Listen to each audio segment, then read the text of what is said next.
दुखी बनाउँछ, केही समय खुसी पनि बनाउँछ। समय परिस्थिति अनुसार कहिले सुखा कहिले दुखा भइराख्छ।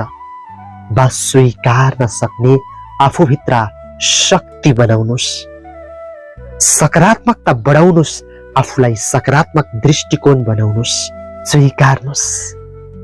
सुधार्न खोज्नुभयो भने सम्बन्ध बिग्रिन सुरु गर्छ।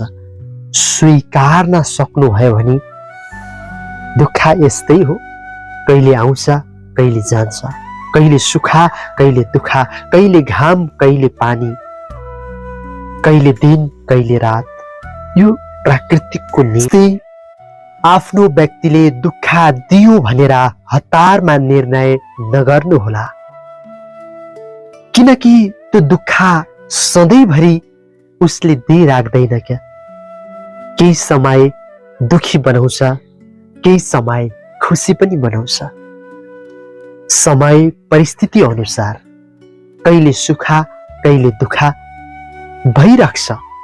बस स्वीकार नसक्ने आफूभित्र शक्ति बनाउनुस्, सकारात्मकता बढाउनुस्, आफूलाई सकारात्मक दृष्टिकोण बनाउनुस्, स्वीकार्नुस्।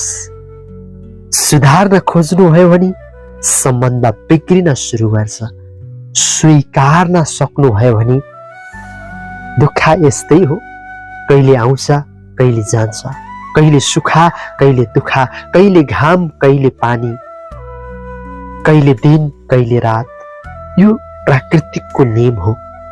त्यस्तै सधैँभरि तपाईँ हामीले पनि सुखको अनुभव गर्न सक्दैनौँ र सधैँभरि हामीले दुःखको अनुभव पनि गर्न सक्दैनौँ। त्यसैले यो प्राकृतिकमा जे जस्तो छ त्यसलाई स्वीकार्न सक्ने तागत हामी जुनसुकै क्षेत्रमा जहाँ भए पनि स्वीकार्न सक्ने तागत हामीले आफूभित्र बनाउन सकियो भने, आफूभित्रको शक्तिलाई बचाउन सकियो र आफूलाई सकारात्मक बाटोमा लग्न सकियो भने हामी मानसिक रूपमा शक्तिशाली र शारीरिक रूपमा शक्तिशाली हुन सक्छौँ।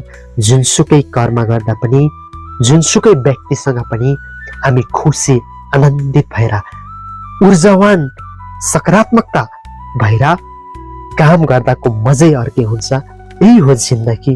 स्वीकार्न सक्ने शक्ति मैले कसरी बढाउन सक्छु, यसको बारेमा जिज्ञासा राख्न अत्यन्तै महत्त्वपूर्ण हुन्छ।